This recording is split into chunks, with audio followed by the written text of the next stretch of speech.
Hello and welcome to episode 2 of the BAM Nation podcast.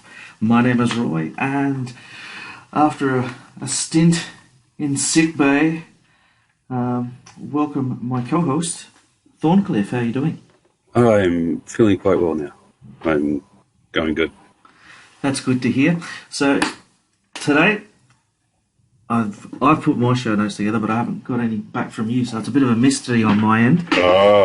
Mystery. So we'll start off with the games room, or then we'll go into the question, followed by BAM Nation recommends, and finish up with the salty sermon of Thorncliffe.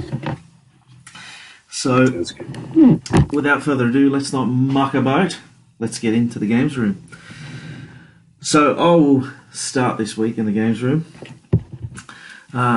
with Codemasters' latest release into the racing world, and that is Grid, which came out about a week and a half ago. And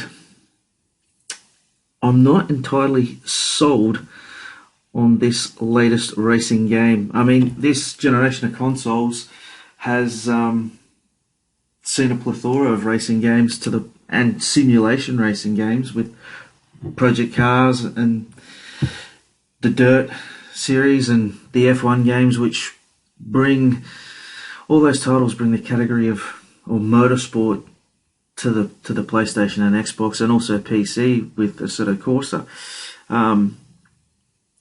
to as realistic as I think we can get at the moment. And for me, I just don't think Grid has a place in this such late season of the PlayStation 4 and Xbox One. Where can I'll split it into two categories, because part of me loves the game and there's another part that hates it. And we'll start with the part where I love the game. Grid looks absolutely fantastic on the PlayStation 4 Pro and the 4K TV. The sun glare through the windscreen is awesome. The sounds of the engine, even down the little popping noises as you're downshifting into a corner.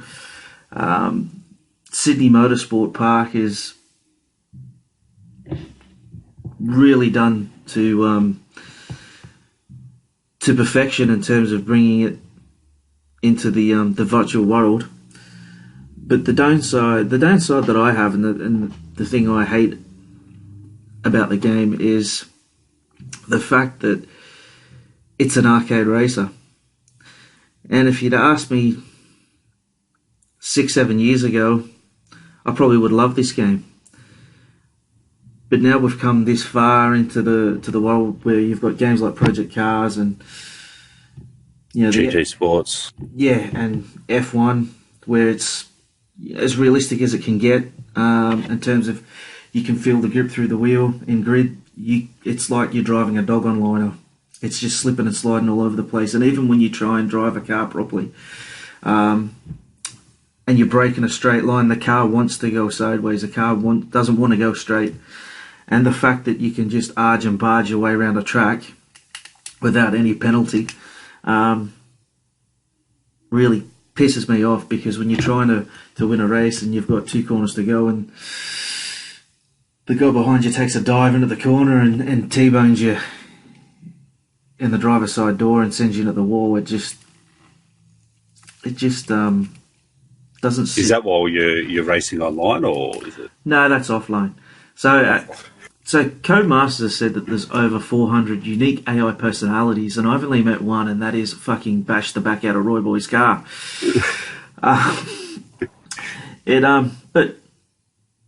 But outside of that, the other disappointing thing is offline. You've got you've basically got the different categories of in motorsport. So you've got your tuners, you've got your super tourers, you've got your GTs, you've got your open wheelers, and you do a couple of races, and then it unlocks. If you win or finish or place or meet the requirements, then it opens up further events along that category or that tier.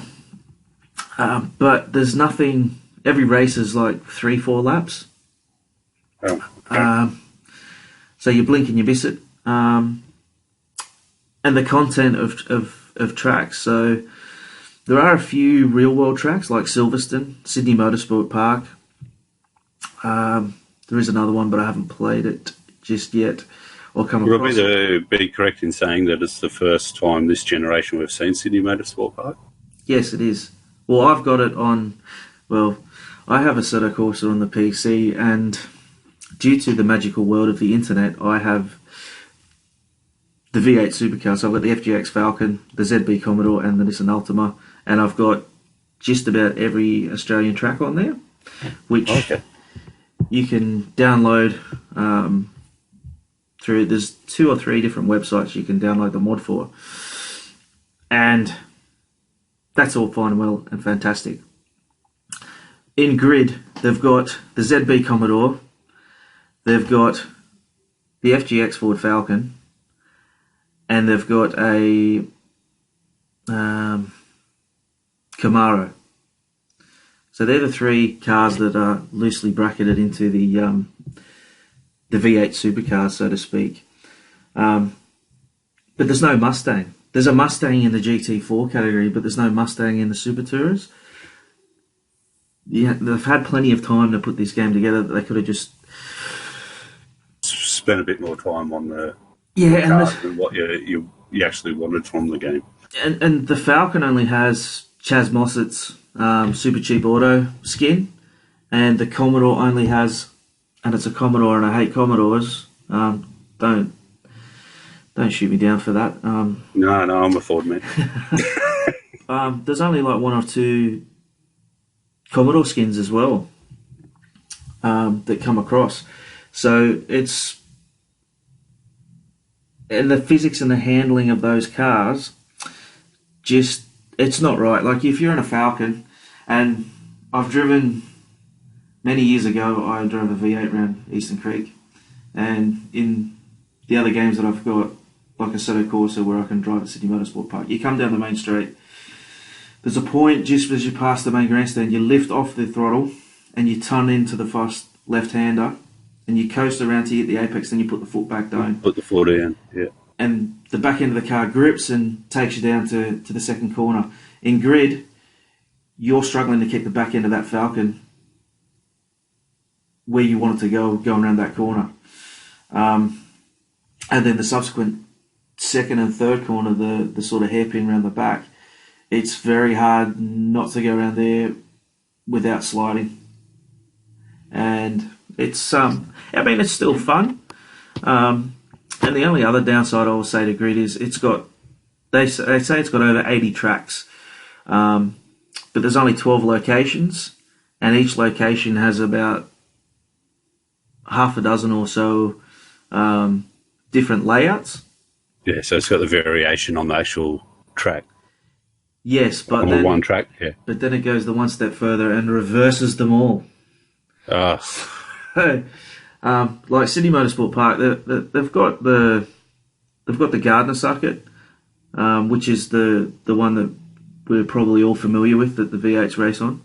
They've got the Druitt, which kind of takes out Corporate Hill, and then they've got Amaru, which is the little you just basically drive around Corporate Hill. And it's got Brabham as well, which is a slightly longer variation of the Gardner. But then it flips them all around and you can do it in reverse. But it's just not a place you drive around there backwards. And it's the same with a lot of these tracks. They've got the reverse, which, I mean, it does change it up a little bit. But, you know, for me, it just seems like they've done it on the cheap. Yeah. To try and get... and, I mean, if you go back to the Grid game, like Grid Autosport, that had more tracks, that had more content than what this game's got now. And even if they just reskinned Grid Autosport, yeah, they probably would have punched out an even better product than what they have at the moment. I haven't seen too much on way of DLC, but that's coming from my side of the fence. I managed to speak with our good friend Red earlier today, and he's played the game, and he enjoys it because as he said, it's just a game he can pick up. He can play it for half an hour to an hour, rip through half a dozen or so races. Put it straight back down again. It doesn't penalise him for being crap at racing games. He can bash in at the wall, bash in at cars, and still have fun. Yeah. But for me, when I play a racing game, like with the steering wheel and everything, I'm planning a good 4 or 5 hour session where I do practice, qualifying, try and nut it all out, and then when I do a race, I want to pit stop strategies and fuel consumption and everything else. Because I'm an avid true simulation. Yeah, as true as you can get to a point.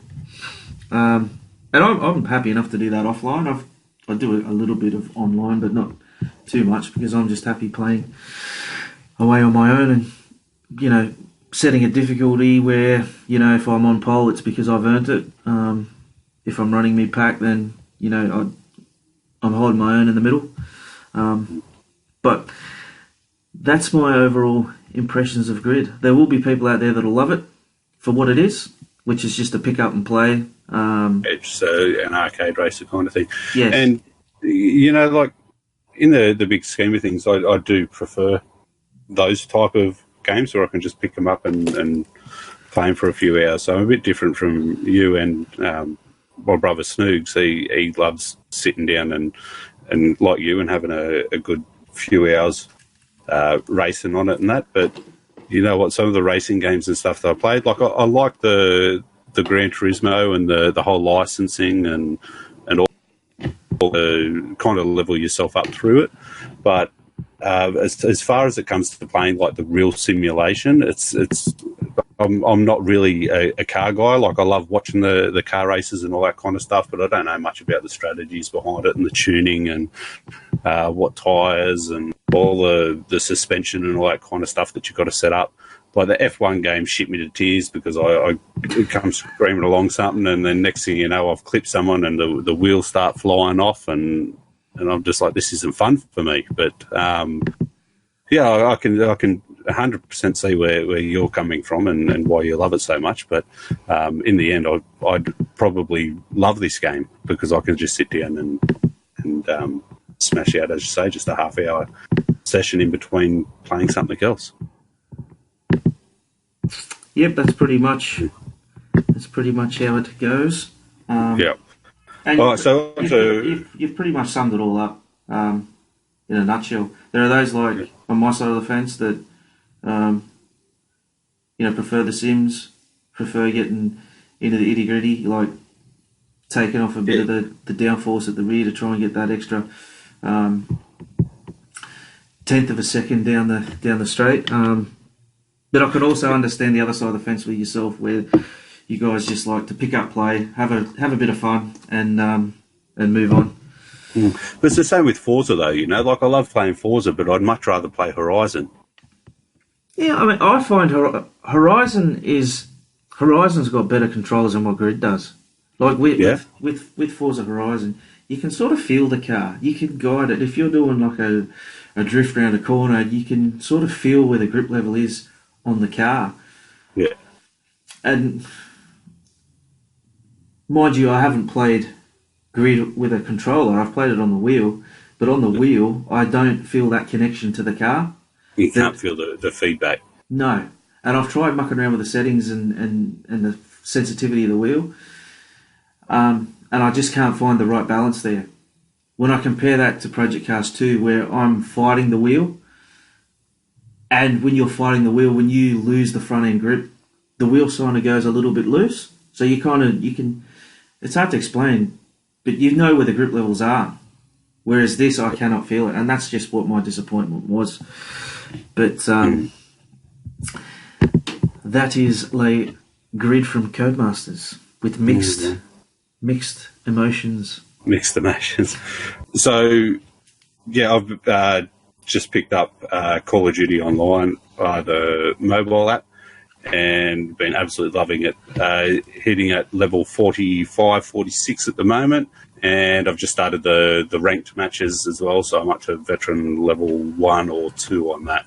So really good fun, lots of small maps on there, and the main one that I've been doing all the leveling up on is the Frontline mode. So that's basically the same as a team deathmatch, but you start in the same position every time, so you can't flip the spawns or anything like that there, which is it can be frustrating at some points, but other points it's good because you know exactly where you're going and where the guys on the other team are going to be camping and sitting and all that kind of stuff. So I don't think I've had a game or very limited games where I haven't hit the top 3 in the team.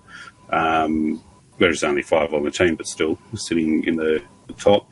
A few games of them hitting over 30 out of the 50 kills. So very easy to control. There's 2 different control methods. So one where you're actually firing with your thumb, and the other one where when you're aiming down sights or you just got to aim over the person and it automatically starts shooting. So aimbot. Yeah, basically. So as soon as you put your sights over the person, it'll just automatically start shooting on it. So there's a battle royale mode that's there. Also, just with your different multiplayers modes that are there. So there's like frontline, domination, team deathmatch, search and destroy. The maps that they've got. They've got Nuketown again. Standoff is a map that they've got there for Halloween at the moment. There's another game mode which is with Standoff, which is just a Halloween special game mode. There's a sniper only and gun game as well. So they're all good fun to have a play at. What phone are you playing it on? An iPhone XR. iPhone XR. Just because sometimes when you play mobile games, does the phone get that hot that no. I haven't had that yet, but it is in a cover. So when the cover starts melting or sets on fire, then I might have a problem. But at this point in time, no, I haven't had any issues with it. So. So the maps that they've got at the moment, so they've got Hijacked, which is the one that's on the boat. They've got Kill House, which is like in a warehouse. Crossfire, which is a cool one I like to play with a sniper rifle. Crash, which is like a downed helicopter. And then there's Nuketown as a saying just before. But then when you go into that's for the front line, but when you go into your team death matches, there's the firing range, which is another takeoff and raid. So they've got a few different maps on there. There is a premium pass that you can buy, which I'll go into a bit later on in my salty sermon, I think. But all in all, it's great fun, and it's got me excited now for Modern Warfare that comes out on, I think it's Friday. It's coming out now, so I'm really looking forward to that. I've got my wife and kids are going away with the sister-in-law this weekend, so it'll be me parking my fat ass on the lounge all weekend playing Call of Duty, I think, and it's going to be absolutely fantastic. How quick are the games? Less than 5 minutes. So the front line that you play is first to 50. Yeah. And the team death matches and the ranked matches are first to 40. So it's a true pooper shooter. You can sit in the toilet. Yep, 100%. Fire out one end and fire out the other, and yep. After 5-6 minutes, you've got a game and move on. Now, that sounds because sometimes with these mobile games, they do tend to drag on. Yeah. Not this one. No, it's just straight to the point, and I really like it. And as you rank up, you get your weapons and you open up all your new guns and all that kind of stuff. But I think I picked up an AK-47 at like less than level 15, and that's just been my go-to all through. So you get your skins and login bonuses for each day and all that kind of stuff, but it's just good fun. Like And as I said, it's something you can just sit there and, you know, your kids are watching TV or something and you smack out a couple of games, you know. It's good. And there's no chat on there or... There is a chat. So there is a voice chat that you can use. So you can turn your microphone on and talk to the other people that are playing on your team.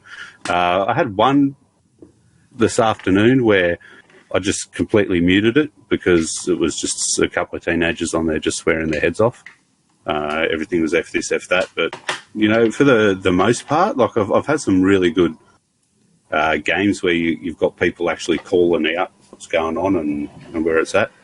So, yeah, I think that very much it's done by Tencent Game, which, if I'm correct, it's the Chinese company.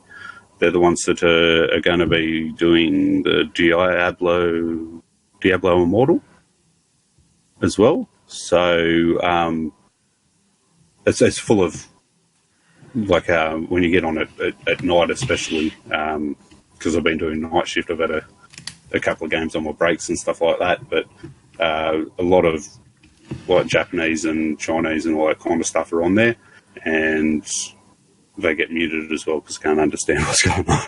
But no, all in all, a great game. I'd recommend it a lot to basically anyone that likes their Call of Duty, and even if you don't, like, you get on there, it's just good fun. Did you ever play the PUBG on the mobile? No PUBG Mobile, no Fortnite, no nothing. So this is the first time I've actually sat down with a shooter, and I think it's just great. I'm not the biggest fan of the Battle Royale, so I just not really interested. So yeah, Call of Duty, run around, shoot people, it's just good fun. Other than that, I have been spending a little bit of time with my Lego. So haven't we all? Yes, I got Anakin's Jedi Starfighter. Picked that up for about $32 at Target the other week. And then my lovely wife, for our 10-year anniversary last week, got me the Resistance Y-Wing. So it's just the new one that came out. It's not the UCS version, but it's still great. It looks fantastic. So really good with that. And I've got the Snow Speeder from the Battle of Hoth. Yeah. 20th anniversary. Yeah, the 20th anniversary one. So that's actually my birthday present for, I think it's 2 weeks' time. I saw it at the shops and it was on special. I think it was like $45. And I'm like, I'm picking one of these up now. I rang the wife and said, I'm buying this and it's my birthday present. So it's sitting here. I'm not allowed to touch it until my birthday. But yeah, that's the next one that I will be building. But what was the one that you got, the 20th anniversary one? I got, a few weeks ago, I bought the Snow Speeder, like you've got. And then last week, in a, how do you put it, a spontaneous purchase, I bought Slave 1. Yeah, Slave 1. So I saw that the other day for $100. So they're bringing the price down. It's at Big W at the moment. So there's that for $100. They've also marked down the Sandcrawler and the UCS Y-Wing as well. So they're all relatively cheap. I think the UCS ones dropped to about 120. What time does Big W close? Tuesday's closed. It's Tuesday? It's Monday. Yeah. Tomorrow it'll open, 8 a.m. I thought it was going to be like Kmart and open all hours, because then I would have said, that's all for this week's show, Paul. There is, like, Lego is expensive, and it is expensive generally in this country, but compared to our American and European friends.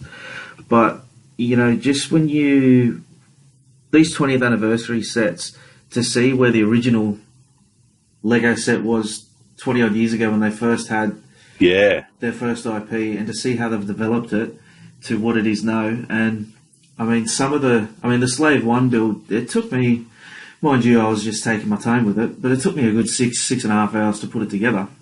Oh, wow. And some of the Lego pieces, they actually specifically molded and put together for that model. Set, yeah. And That's the same with the Y-Wing. and some of the bits, like you get to bag 2, and you start putting it together, and then you're looking at it and you're going, how is this going to form part of Slave 1? And then half an hour later, you're like, oh, fuck, like that's like how they sit there and go, right, let's get this ship or let's get this model and break it all down and all the little parts, even to the little single parts. And there is some form of techniques, like technical pieces involved in it to get with Slave 1 to get the wings to rotate when it goes from horizontal to vertical. Oh, okay. And there's also a couple of there's 2 pin rods that they've got inside it that you can fire there's 2 little fire little blaster things you can use that you can fly out the ship, and the triggers for it are like on the other side of the model. And then when you flick it and you realise how it all comes together, you're like, it's just mind blowing how it's all put together, and they're all put together really, really well. And it is very, very relaxing. You can just sit there, chill out, forget 100%. about the world, and you can just put it together. And even the kids could be jumping up and down and yelling, "Dad, Dad, Dad, Dad, Dad, Dad, Dad," or spill something on the floor. You just don't have a care in the world because you're sitting there just going, "I'm just going to put this together because." Yeah, I'm going into my Zen moment. But it's cool though. My son loves sitting down and watching me build the stuff. And like for his birthday this year, he got a whole heap of the Lego City stuff.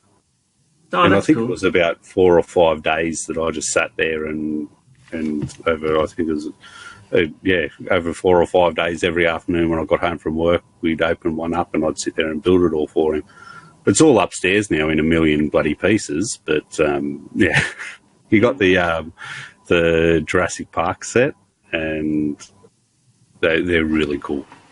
But I've got that. I've got because I've got a heap of the Star Wars ones, but then I've got the Night Bus from Harry Potter, and I've also got the final scene from the one with where Voldemort comes back. Don't know. I gave up after Prisoner of Azkaban. Yeah, it's the one after that. Goblet of Fire. Yeah. So Well, that might have been the I got last that. one. The But they're great fun. I just love it. Did you get the Pod Racer? yes, I did get the Pod Racer. Yeah.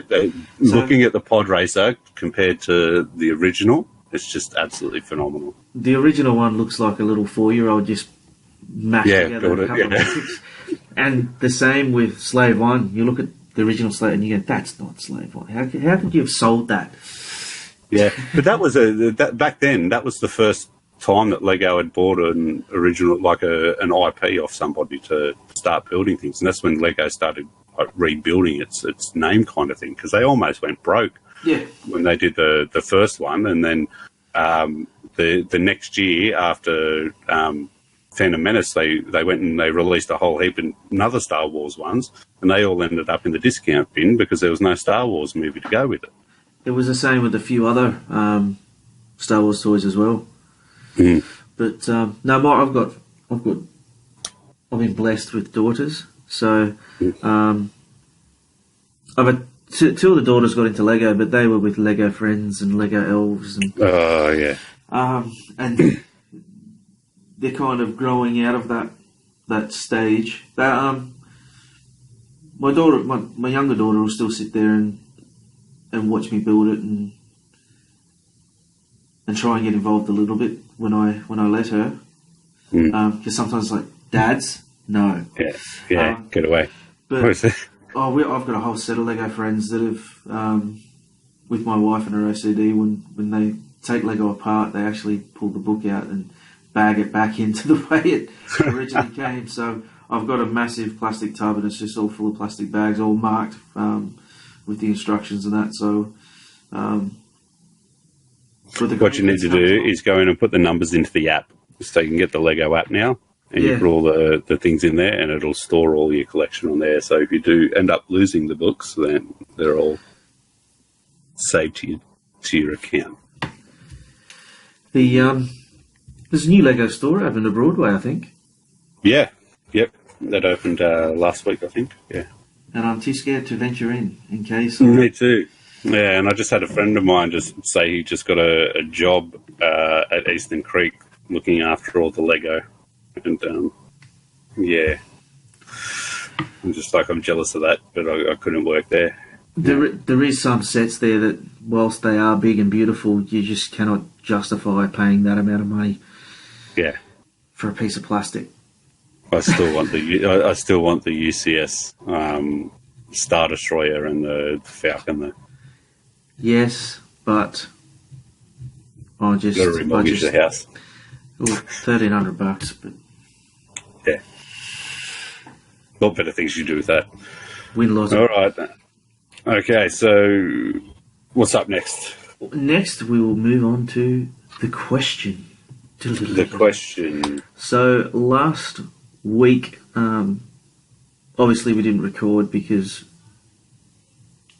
Thorncliffe was under the weather, and I was under the weather through how could we put it, self harm,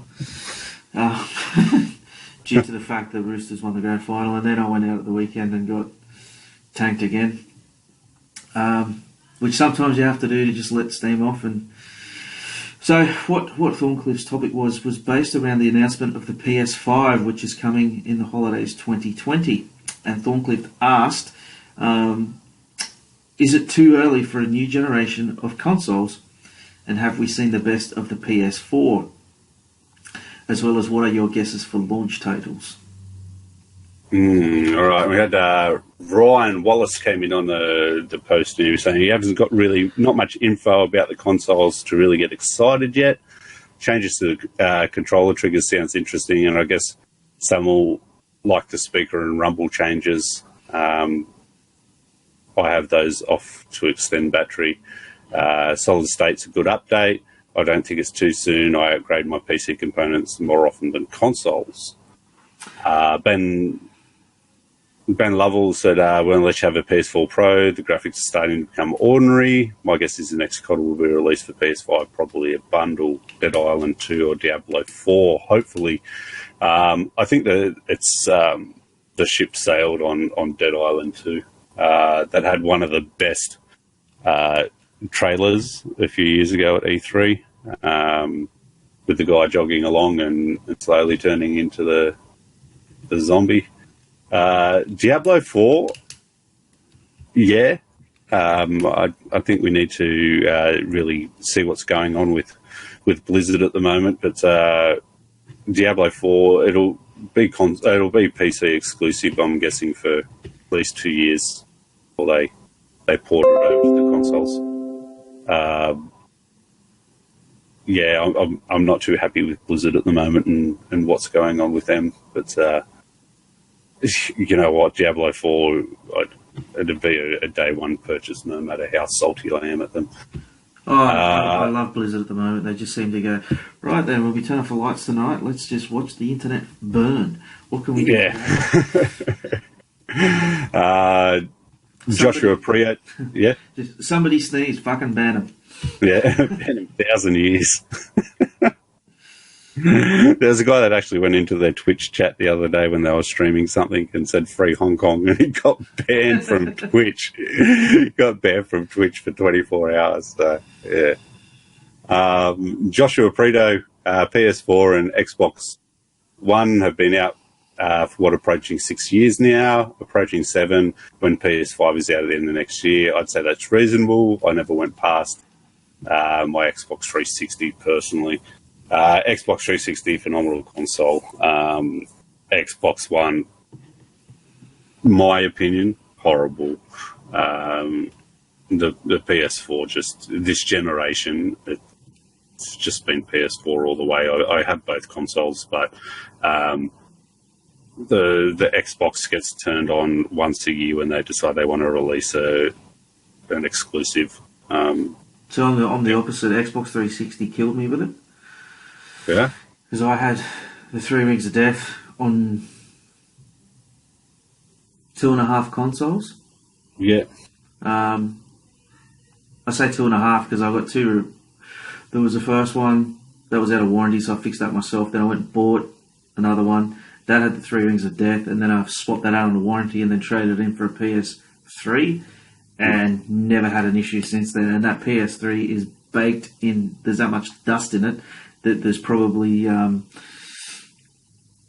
what are those things from Horton? Here's the Whoville's probably in there. Like, that's how much dust is in the thing, and I can still fire it up and still have a crack at it. There's the one thing that a lot of people forget about the PS3, and that was the nearly 3 months that we had without online. And I remember that people were going out and buying a 360 just so that they could play online again when Sony had the big hack on. And then when they came back online, they gave everyone 2 free games, I think it was, and the PS Online for. And I started on the original PlayStation, then went to PS2. PS2 got stolen from a break and enter, and then I went out with the insurance money and bought an Xbox, the original Xbox, and then went from that was a great console. Went from Xbox to 360, and then after 2.5 consoles, I went to the PS3 and went, I'm not going back. PS3, PS4, PS4 Pro, and then I got the Xbox One just so I could press one button and switch on my soundbar, TV, and Foxtel, as opposed to picking up 4 remotes, and that's basically all it does. I do occasionally play games on the Xbox, but that's just more a half-hour killer. If I've got to wait on the missus doing the makeup or blow drying her hair, then I'll just fire it in, have a quick spin around in Forza, or smack a few zombies with a baseball bat with Dead Rising. Dead Rising, but before you go too far in... It had potential, I think. Like, when I first saw the Xbox One, and I got my hands on it at the EB Expo a few years ago, and like Rise, Son of Rome, I'm looking and I'm going, this is going to be like a bit of a game changer because this looks phenomenal. And they just did nothing with it. No. Here's the thing. I've got here the stats for Xbox Scarlet versus PlayStation 5. Yeah. So the release window is holiday 2020 for both consoles. Yep. The CPU on the Xbox Scarlet will be a custom AMD Z2 8-core. PlayStation 5 is a custom AMD Zen 2 8-core. GPU is a custom AMD GPU on the Xbox Scarlet, which supports ray tracing. Mm-hmm. PlayStation 5 is exactly the same, except it also supports 3D audio. Xbox Scarlet with video output is a native 4K, 8K support and up to 120 frames per second. And the PlayStation 5, and I don't know why they've put, but 4K, 120 Hz refresh rate at 8K support. They've both got solid state drives. The Xbox will come with backwards compatibility all the way back to the original Xbox. PlayStation 5 will have backwards compatibility to PlayStation 4 and PSVR. And the controller, we've got the details for PlayStation 5, which is a USB Type-C, and it will have the haptic vibration. Feedback, yep. And the Xbox is to be announced. So they've actually got adaptive triggers as well on the DS5. Well, I'll call it the DS5, but yeah, the adaptive triggers that developers can actually program the resistance on. So, but from what I've just read out, it's there's not much to separate them.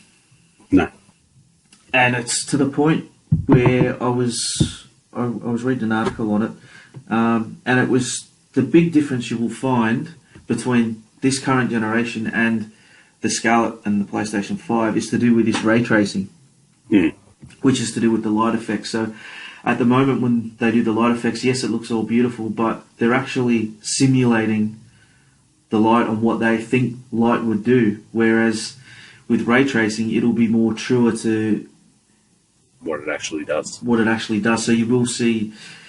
I think how they explain it is when you go to a place, it won't be exactly the same as where you were before, because there'll be different shadows and there'll be different light, because it'll be just how you.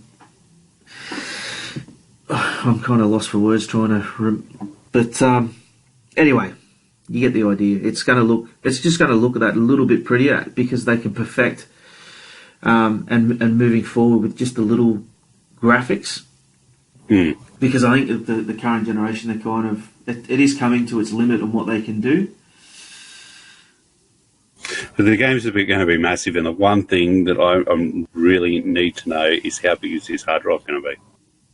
Well, they reckon there's going to be discs will be coming on 100 gig, and you will have to install onto the. I think it's with both units. You're going to have to do the Xbox thing where you can put the disc in, and it loads it on, and installs it, and then you boot it up from there. I think you have a minimum 4 terabyte. Oh, I'd go 5. But it won't happen though. It'll come out 1 or 2. But the other element is if you've got a game like, say, Red Dead Redemption, where you only play the multiplayer, you'll have the choice to just, when you put the disc in, I just play multiplayer, so I'll just load that up. And when you want to do the campaign, you can just download that off the disc. You can pick and choose how you want to install the game, which will free up a little bit of space. And also the load times. They reckon, in comparison with the Spider-Man, which we saw earlier this year, and we're on the PlayStation 4 at the moment, you've got a load screen and you sit there and you wait 20 seconds to half an hour. This, you will not. It'll just be blink and you're there. Which is good. I like the seamless interaction between a cutscene and a gameplay. So I like to be the one that sits there and as soon as like you're sitting there and realise, I can move now. So before we go back to the last couple of comments on that post, do you think Scarlet and the PS5 will be the last of the consoles in terms of, we had the late 80s, early 90s, we had the home PC, the Commodores and the Amiga 500s. Do you think this will be the end of console gaming? No. I think it will be the end of disc-based console gaming. Yes. I agree with that comment. I really believe that, Xbox really shot themselves in the foot when they released when they were talking about the Xbox One and the DRM and all that kind of stuff, that you buy the game, you won't be able to resell it and all that kind of stuff, and they kind of did a big backflip on that. You know what? I don't even know when I bought. I think it might have been last year's Call of Duty was probably the last time I bought a game on disc. Wow. I buy everything. No, tell a lie. Probably Kingdom Hearts 3. See, I buy everything on disc unless I can't wait until. It's just, and it's, you know what, the prices and stuff on the PlayStation Store, especially when it comes to their sales and stuff like that. Like if I see a sale item, and like I missed it 2 weeks ago, they had the Man of Medan, and it was $40, and it was down to like $23, and I'm like, oh, I'm going to get that, and I ended up missing it out. But all the PlayStation VR games and that kind of stuff, they put a sale up every month on them, and you can get them from here on like nearly 60-70% off the retail price on them. So, you know what? If I don't want to play a game on release date, like there's certain games that I'll always buy on a release date, and that's the things like usually Call of Duty and Assassin's Creed and stuff like that there. And I do usually get the physical copies of those because I do like the statues and stuff that come with Assassin's Creed, so the special editions and things like that. But in the end, like I've got so much like shit in my house that I'm just You know, I'm just so over having like I've got drawers and like filing cabinets in my garage which are full of DVDs and old video games and all that kind of stuff, and I'm like, I've just got so much that just not enough room. And yeah, it's like digital all the way. A lot of people hate that, but you know what? And I'm a lazy bastard. I really am. If I've got to get up and change a disc, fuck it. That's why I couldn't be asked. That's why I sit within arm's reach of my PlayStation. Yeah, I can't do that. Mine's like 4 steps away, and I'm just way too lazy for that. Yeah, I think your EB games will be the blockbuster of the 2020s. Yeah, and it's starting that way already. You know, like with the Zing opening, which is an offshoot of EB Games, and you go into an EB Games store now, and half of it's all merchandise Junk. And pop culture. Yeah, just shit. And it's just it's going that way. It's dying out. Even the midnight launches and all that kind of stuff. Like, I used to remember going to midnight launches, and they'd be absolutely packed out, and there'd be like entertainment there, and like food vendors and stuff like that.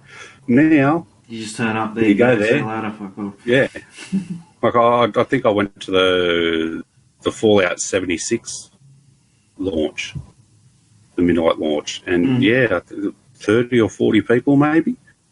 Oh, it used to be like the Halo 5 one was out and around the corner. Mm. I remember the PSVR one. There was like 2 people in the shop. Yeah. There was 5 total, and there was me, your brother, Snoogs, and Lucas. So that we were just standing there, and it was like, where is everyone? Like, there's nobody here. Well, but anyway, back to the pose. I think we got Mark Twitter. He said it's definitely too early for the next generation of consoles. They used to last 10 or more years before another console came out, and it was great. I think technology right now is moving a hell of a lot faster than what it was previously. So, and it's the way it's marketed. Like now, you've got like 18 months ago, I bought a 4K TV, and now that's obsolete. It's now 8K. Which is good, because I can go out and buy a 4K TV for $1,000 now. Yeah, and I mean, technology's moving that quick, but I think we're also getting to the pointy end in terms of how far it can go. Yes, because there's only so much the naked eye can actually see and take in and process. And we're getting closer and closer to that point where it doesn't matter if you have a 96K TV, the eye won't be able to see past 24 or 32. I can't remember, but that's how it's going to go. But it's I guess it's more the back end in terms of game development, where this will enhance games this next generation.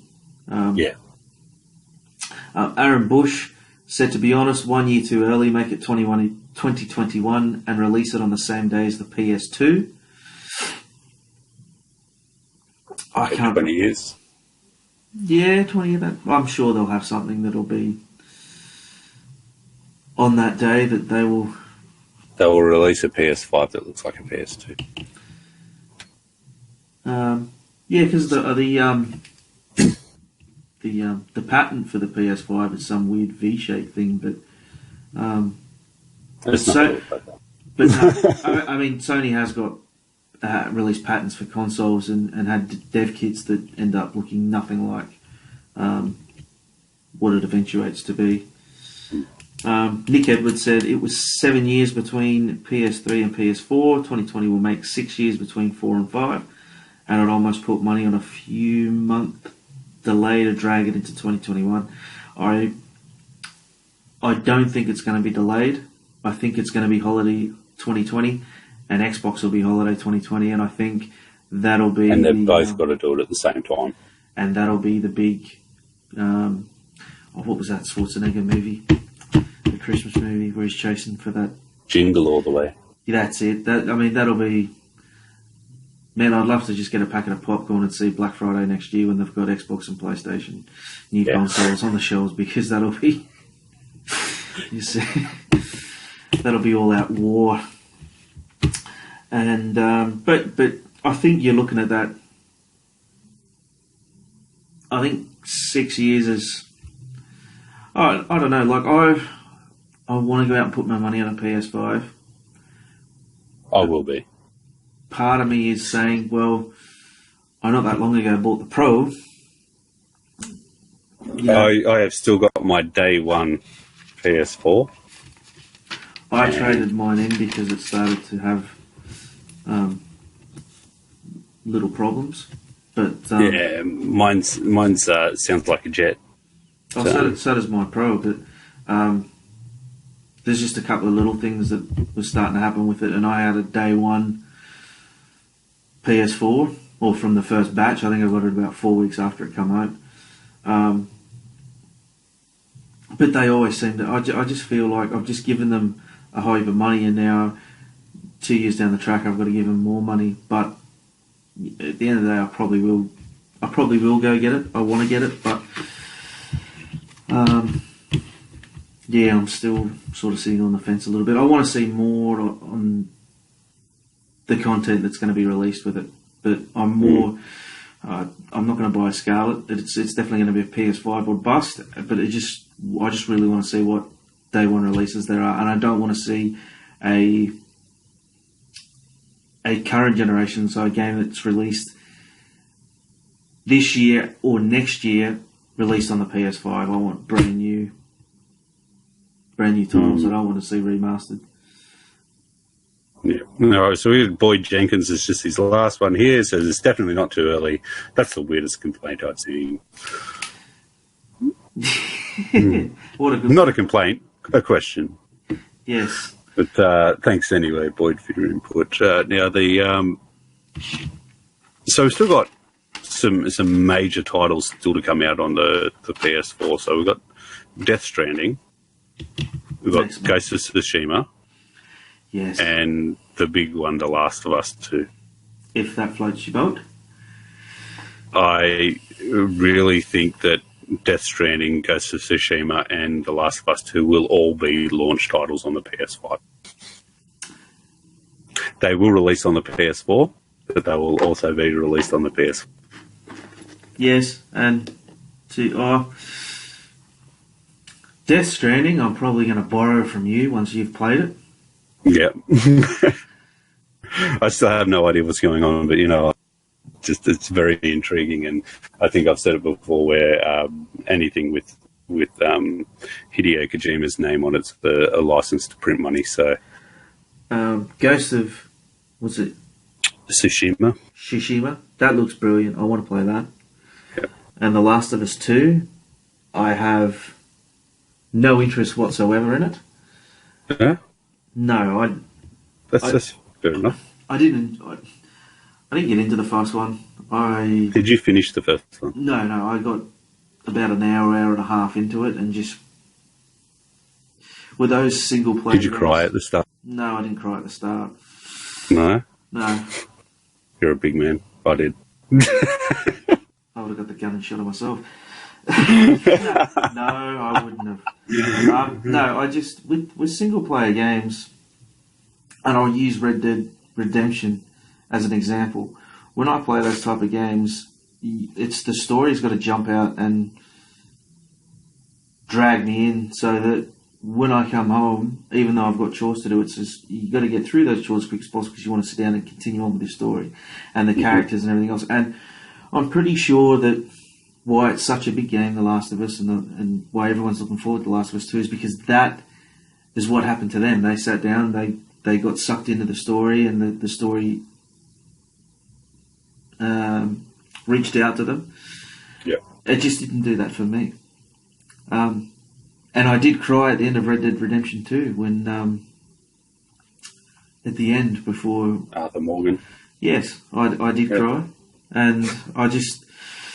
Because that was a phenomenal game. That was just an experience and a half. That was just amazing. I just... You're right. They probably will be launch titles for the PS5. And I've kind of lost my train of thought. Other launch titles. I think there'll be FIFA. I want a second God of War. Probably a Spider-Man A sequel. Spider-Man. A Horizon Zero Dawn 2. Yes, that'll definitely be on PS5. And an Uncharted 5. Now, where they go with Uncharted, I don't know. I'd even possibly like to see his daughter in some kind of adventure with them. Possibly a Tomb Raider game, but which side of the fence that goes to, I don't know. And yeah, well, they had one went to exclusive to Xbox for a while, and then the next one went exclusive to PlayStation, didn't it? And I think early 2021, and this is a bold prediction, there will be a Grand Theft Auto 6. Yes, 100%. Even maybe launch. And that is why I will buy a PS5. Mm. And hopefully it's just got Trevor in it.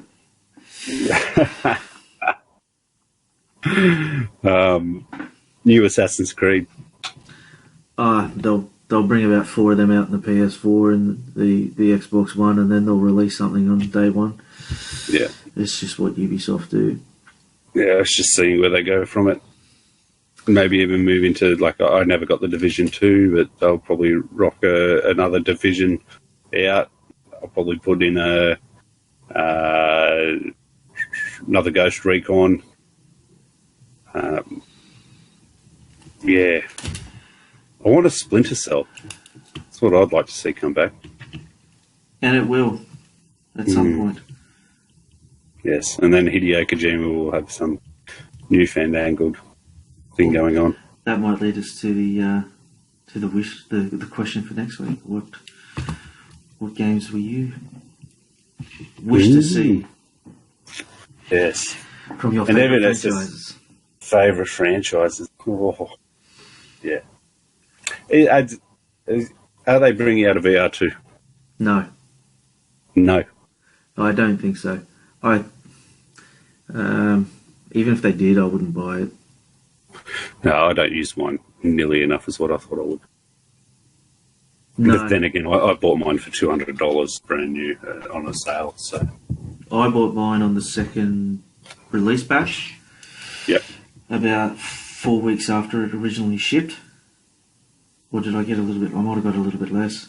Yeah, I did, because I found a rare shop somewhere that had some stock left over. So I think I got it about a week or a week and a half after it first released.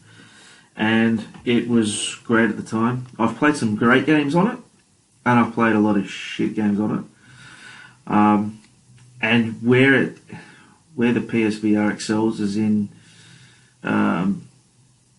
like Ace Combat, when you're sitting on the flight deck of an aircraft carrier and you go shooting off the deck in an F-18 Hornet, and some of the space sims when you're sitting in the vehicles, spaceships, and doing space dogfights. Mm-hmm. Battlefront, Star Wars, that was an epic mission. And I'd love to see that. And the other one. So before I go on the other side, even GT Sport VR is absolutely fantastic. And when you're sitting in there with a wheel, it actually takes seconds off your lap time, because you're not just looking at a flat screen and what's in front of you. You can actually tilt your head and see where you want to go and see where the apex is, and you can. I mean, when I play on a flat screen, I've got the racing line on in corners only, so it just comes up the braking zone. Mm. Just so I know I've got a brake marker there that I can use as a reference point, as opposed to a small little 100 or 150 metre sign. In VR, I don't need that. Because you can see it. And But there's so much potential there, but they just haven't utilised it. Like Battlefront, they could have a full X-Wing. They could re-release the original X-Wing game, or X-Wing versus TIE Fighter game, and do it fully VR, and that would be sick. that Eve Valkyrie was a Yeah. great little game, but there wasn't much beyond what you'd done in the 5-10 minute trailer. Ace Combat, you get 3 missions. Like, fuck, give us a full game like that. Yeah. Um, I don't think there's enough of them out there for them to warrant spending it all to do a AAA like that. like Codemasters done Dirt Rally full VR, but the sequel to it doesn't even have VR support. I just don't think enough units were shipped. Mm. And then you've got some of the other titles that are just absolutely you're just like, what am I doing? Although, I think what might... I mean, you had a great little game in Batman. That was fantastic, but we haven't really seen anything since. Mm. We got a little snippet with the Spider-Man experience. And some of those little experiences are little like 5-10 minute little demo thing are absolutely fantastic. But there's just not enough of them. And Blood and Truth was phenomenal. I bought the Apollo VR experience, and that was great. To be able to sit there and experience like what it was like strapped to a massive fuel tank and shot into space, and trying to... And then walking around that big factory in Area 51. No, that wasn't in it, I don't think. No, that wasn't. No, it wasn't. It was just like you got to sit there and you got to try and dock the lunar module to the rocket. Cool. So you had to line it up, and when you actually sit there and you look at it, and you go, how the fuck did they actually do this? Like, if this is what they had to do, like, hats off to them. And even like trying to land the thing on the moon, you've got to be at a certain angle. If you go a little bit too far, then you lose it. So. And it's a great little history package because it shows you what they went through without having to go into bloody space or go to a museum. The one I'm most looking forward to coming up is the Iron Man game. Oh, yeah. And I'll just be interested to see how far they take that. You've got other games like Everybody's Golf in VR. That's just like a novelty version of the Wii Golf. In terms of you just swing the stick, and it doesn't take you long to get the gist of how to swing it and when to swing it to get the most out of it. And you're not like, I actually thought at some point I'd be standing there like a proper golf swing, but after a while you're just flicking your wrist and you're hitting the ball 300 yards down the fairway. Yep. Used to be able to sit on the lounge and play like Wii bowling. Yeah, I think I've thrown my arm out a couple of times doing the baseball pitching and everything else in the past. But we'll move on to the BAM Nation recommends. Now, this week, and it's the first time I'm recommending a musical album, and most people out there will go, well, this is not for me, and that's all well and good, but our recommendation this week is Sabaton and their 9th album, The Great War. Now, some of you out there might know who Sabaton is. They are a Swedish heavy metal power band, playing a lot of power metal, and they sing, all their songs are based around war and warfare, and but they do it gracefully, and they tell the story of certain battles or certain periods of history. And their latest album, The Great War, is based on the First World War. And there's some great songs on there with like great choruses and great little guitarist solos and everything else. And there's Fields of Verdun, there's The Red Baron, 82nd All the Way, which tells the story of the American commander Sergeant York, who came from Tennessee, and it tells his life. And it actually, like, after listening to that song, I actually went up and looked up who he was and what he did, and yeah, it's this is probably going to be a really short segment because I've never done music before, but I'm just saying it's great. I've come across it on Apple Music. You can shoot me for having Apple Music, but it was just, I was just going through browsing and it's got recommended for you. Sabaton, I went, yeah, I'll give it a crack, and loved it. And yeah, it's got a few cool songs on there. I've actually gone back and listened to their previous songs on previous albums, and I don't think I've come across a song where I wanted to skip. And yeah, so that's my recommendation for this week. Sabaton. I'll just have it. So Sabaton is named after a. It's actually a Sabaton is a piece of armor worn on the foot, and that's what they've named themselves after. They're from Sweden. Did they sing in Swedish? No, they don't sing in English and sing quite well. Mm-hmm. And yeah, it's just really like power metal, thrash. You know, the double bass. Yeah, out of the recent albums that has been released, the one that I love the best is Fear Inoculum by Tool. Yeah. They can't put a foot wrong. Their albums are always amazing and epic. So they all sound the same. They don't sound. I'm not getting in an argument with you about this. While we're on music, this year has actually been. I mean, I like heavy metal, / metal, alternative rock. I don't listen to Teeny Bopper Justin Bieber. But no, I've got enough people in the family. Taylor Swift. No. No. My kids will. I'm to the point where my kids would rather, if we go into the shops and we have to take 2 cars, I will end up driving there on my own. Because all the kids will, we want to go in the other car because their music's so much better. And it's just like, yeah, well, fine then. Yeah, no worries. Go for it. Turn it up full ball. Let me crank it up. Every time I get in the car now, I get told I need to put Old Man Emu by John Williamson on. Because my son is obsessed with that song. No, but this year, I mean, we've got Sabaton here, but we've also got Korn's had a new album released recently. Have they? Yep. Ooh, there's Tool, Slipknot, yeah, Killswitch Engage. Earlier this year, a couple of months ago, there was a new Rammstein album. Yes. So it's been a really cool year for my genre. Korn's new album. Korn's new album. Nothing. I think that's what it's called. Let me just do a little search here. Yes, it is. Nothing. 2019. Yeah, and you know what? You put it on, and the first song you hear, you go, "That's Korn." Like it's got that unique sound that is Korn. And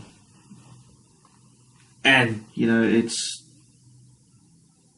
just brings back some great memories from 20 odd years ago, and you know, big day outs. Yeah, big day outs. They were big day outs.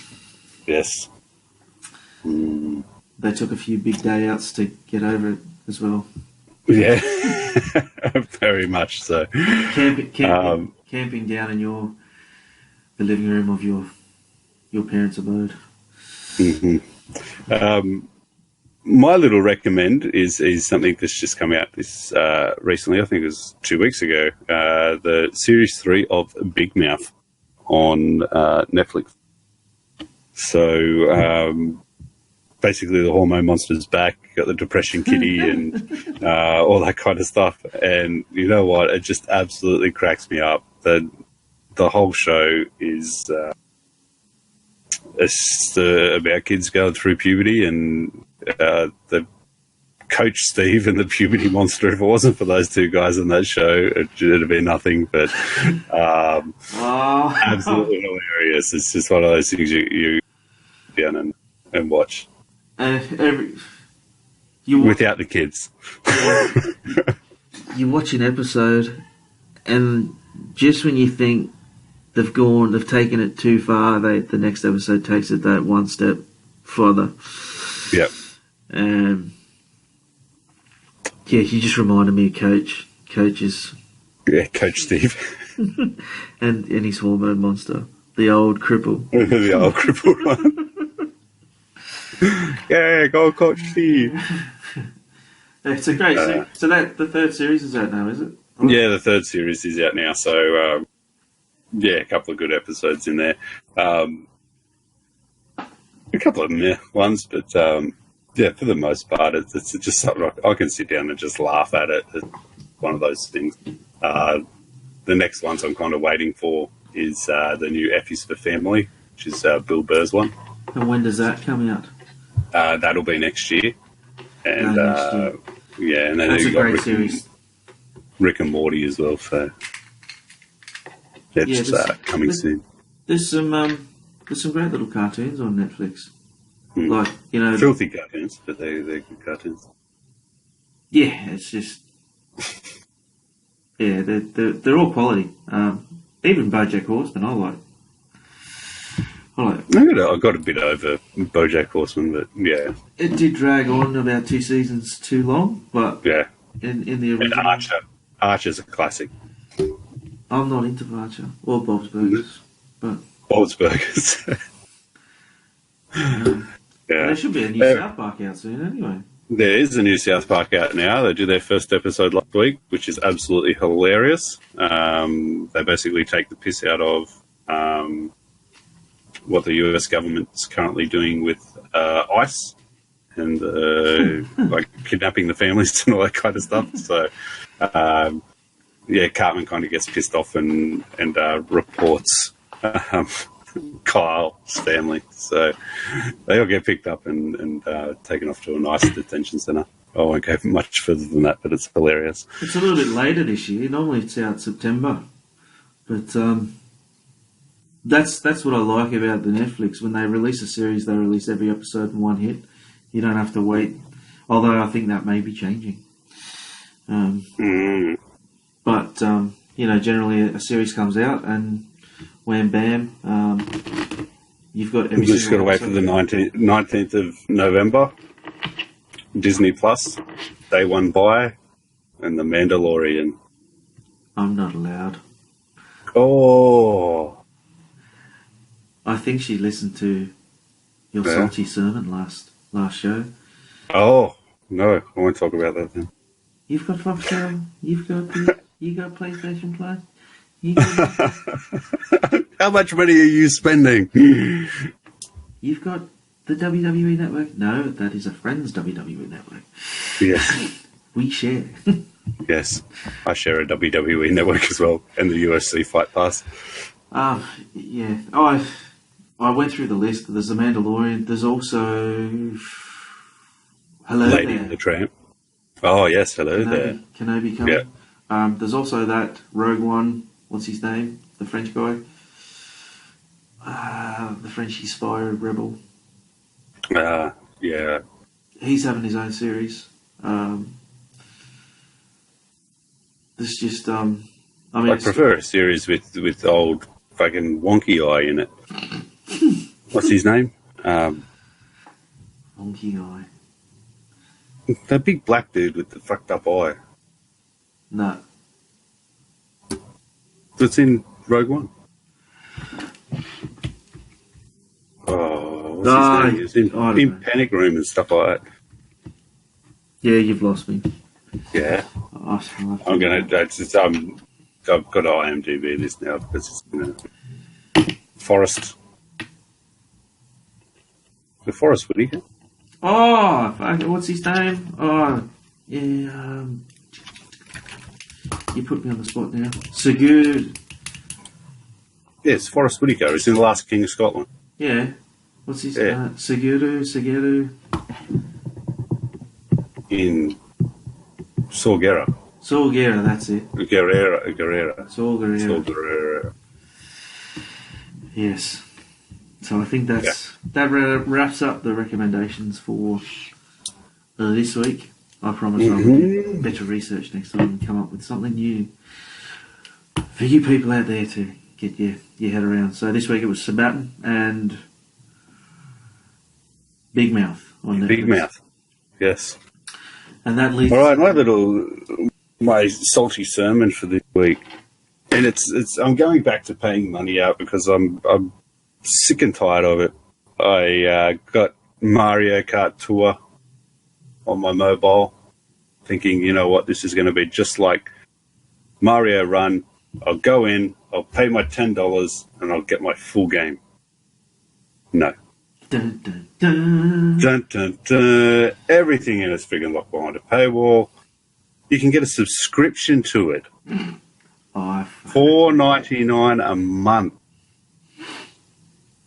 And it's absolutely ridiculous. You go on you get a Switch, and you pay $3.99 for Switch Online, and you get the original full Mario Kart game in that as a freebie kind of thing. You know what? Mobile gaming is one of those things that's how they make their money. I know that, but you know what? Like, everybody kind of sat back and praised a bit when Nintendo said, we're not going to have any loot boxes, we're not going to have any pay to win or pay to play kind of things with Super Mario Run when it came out. And you know what? I paid my $10 and I bought it, and I went, you know what? This is cool. Played it for 2 weeks and then forgot about it. I think I've played 2 or 3 races now in Mario Kart Tour, and to unlock everything and to do it, it's just, you know, like pay for loot boxes and all that kind of stuff. It's already been banned in Belgium because Belgium doesn't allow like pay money to it's like a gamble online, because you pay a certain amount of money for some credits, and then you shoot your little rocket thing up, and you might get a character or a car or whatever it is like that there, and that's just shitty. Call of Duty Mobile, free game once again. You don't have to pay to play it, and I haven't. I've considered buying a premium pass for it, but that's $15, and you do get like lots of different things with like login rewards, and when you level up, you get a whole heap of different stuff if you have the premium pass as well. So instead of just getting one gun or one unlock, you'll get a whole heap of skins and all these different kinds of things, like a lot of cosmetic stuff, but there's also guns and stuff in there as well. So that there, and then if you go even further and get the actual premium pass, then that's another, I think it's $38.99 or something to get all of that. So yeah, so the premium pass right now is going to cost you 800 COD points, and that's $15, and yeah, it's $39 for 2,000 COD points, and that'll get you the premium battle pass. So you get the normal battle pass and the premium battle pass. So you know what? It's as you progress. Buy fucking the proper COD game for that. Yeah. Yep. And you know what? I'm guessing that they've sold a hell of a lot of them, because I do see a lot of people running around in the games with that on there. And some people might look at it and go, "Oh, it's only $15. You know, I get all this extra stuff for it." But in the end, what extra stuff are you getting? You know, you get. Well, that's like your Fortnite. You know, you can play the game without putting a cent into it. Yeah. I think you got all these if people. you want to dress like a banana and run around with a gun that shoots balloons at people, then go for it. Put your money down. If there's a decent game out there, then you know there's a little way of giving something back. By all means, that's given like a tip kind of thing that you would sometimes leave. Like a little hats off, well done. You've given something for nothing, but I just don't get the. I don't play a lot of mobile games, but the thing that's most off-putting is, as you say, you buy the game or you get the game for free, but that only allows you into a very close part of what is the full finished article, and in order to get past all that, you've got to put down money. The one thing I don't understand Well, the one thing I don't understand is sometimes I'll sit there and get my pokey addiction satisfied by playing. I've got 2 pokey apps on my phone that they give you free money every day or every couple of hours, and you can sit there and play more chili. Or you can spend real money to buy fake money, to win fake money. It's absolutely ridiculous. It's like you can get $35 million for $9.99, but can I cash that into the bank and get real money back, or press collect and get something? No. The advertisement should be, are you too lazy to get off your ass, go down to the pub this afternoon? Is your missus going to be screaming at you for putting your paycheck through the poker machines? Well, stay at home, put half your paycheck into this mobile app, where you're probably going to get exactly the same amount of money out of it in the end. Fuck all. Yeah. Oh, I don't mind sitting there. Like usually after 9:30, 10 o'clock at night, Mrs. is still watching the end of her programs. I'll sit there for 5-10 minutes and have a slap on the iPhone. Sometimes it's hit and miss. Some nights you'll sit there and your money will go. It'll eat it. And other nights you can end up sitting there till next morning. Yeah, I've been one of those ones where I've sat there and I've got those games before, and I've sitting there playing it, going, and right at the, you download at the first time and gives you it just wins, and you end up with like millions and millions of dollars, and I'm like, awesome! Now I'm going to up the bet, and I'm going to bet in millions, and then 2 seconds later it's all gone. Yep. And you're like, fuck. And then it pops up for $9.99. $9.99 to get this. But so you log into the Call of Duty thing, and as soon as you log in, it goes, here's your daily reward. Do you want to buy this? Do you want to buy this? Do you want to buy this? Oh, the other annoying thing, if it's not a game where you've got to do in-app purchases, it's a game that just pumps out ads. Like, oh yeah, every time you pass a level ad. Or you've taken 3 steps, ad. Yeah. And then you try and close it, and it opens up the App Store to download another app that's just going to be full of the same shit as what you've already got. Yeah. There are some quality games on mobile platforms, but nothing that I couldn't sit there all night and stare at the little screen. I have been with this Call of Duty. It's been really good fun. But, yeah, it's one of those things that it is a marketing thing, and it started all off with Angry Birds, like buy the game for 99 cents, and everybody turns around and goes, oh, $1, yeah, I'll get that, I'll pay that. And then they sell 1 million copies, and they're like, oh, okay, cool, now I'm going to bring out 30 different types of Angry Bird games. Every one of them you go, do you want to play this game? Yeah, okay, cool. But for $5, we'll take all the ads out of it. Oh, now the latest one I got, you can buy more buds, or it's like a card game. Like, you play the levels of the Angry Birds, but as you go through, you collect and you've got to unlock and... Yeah, no, I'd way prefer it back in the day where I could just spend $1.99 on an Angry Bird game, and I just got the whole game. And then 6 months later, they'd bring out another one. It's like a Star Wars one, and I'd pay $2 again and get that and play through that. And yeah, the one that I'm really addicted to at the moment is Adventure Communist. Sorry, the Russian potato farmer one. Haven't spent a cent on it, but yeah, it's just a stupid brain turn off game. But yeah, once again, like to get extra communists or get extra science or something, you got to watch ads and all that stuff in it. Yeah. It's a fine line. But even now, Apple's got that subscription, Apple Arcade. Yep, and that has only got, what was I having a look at, 50 full games. Whereas that's a $4.99 for Apple Arcade, 50 full games. $4.99 for Google Play Plus with 350 games. So, and I'm just going through Apple Arcade now. There is not one game I've come across that says have a crack. One of the games that I was actually paying the premium price for, that I paid because there is no ads, there's no bullshit that goes along with it, and that is The Room. Have you played those ones?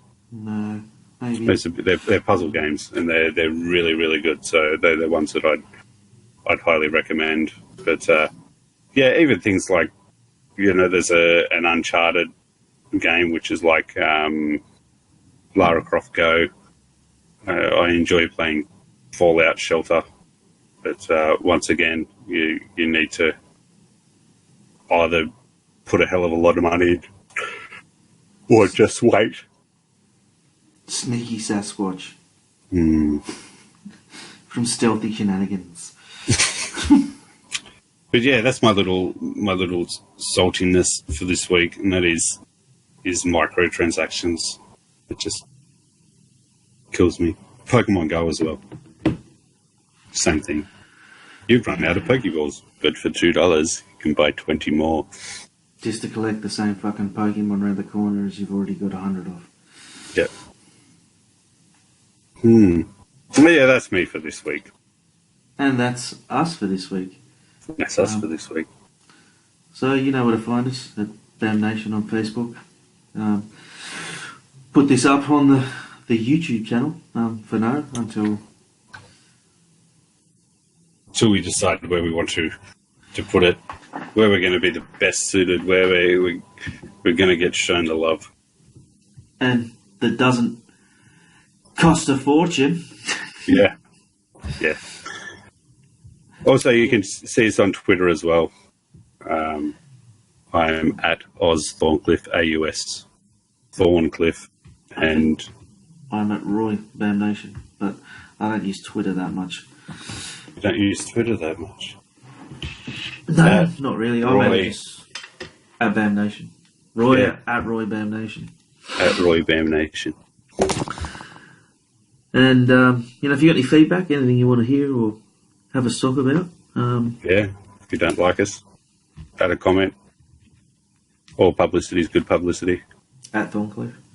At Thorncliffe. I don't take well to criticism. Yeah, I do. Nah. Give it to me. Well, good. You know where to find us, because obviously, if you listen to this, you know where we are and who we are, and obviously, you enjoy what we do. My name is Roy. Thanks for listening to the show, and Yeah, and I'm Thorncliffe. Bam.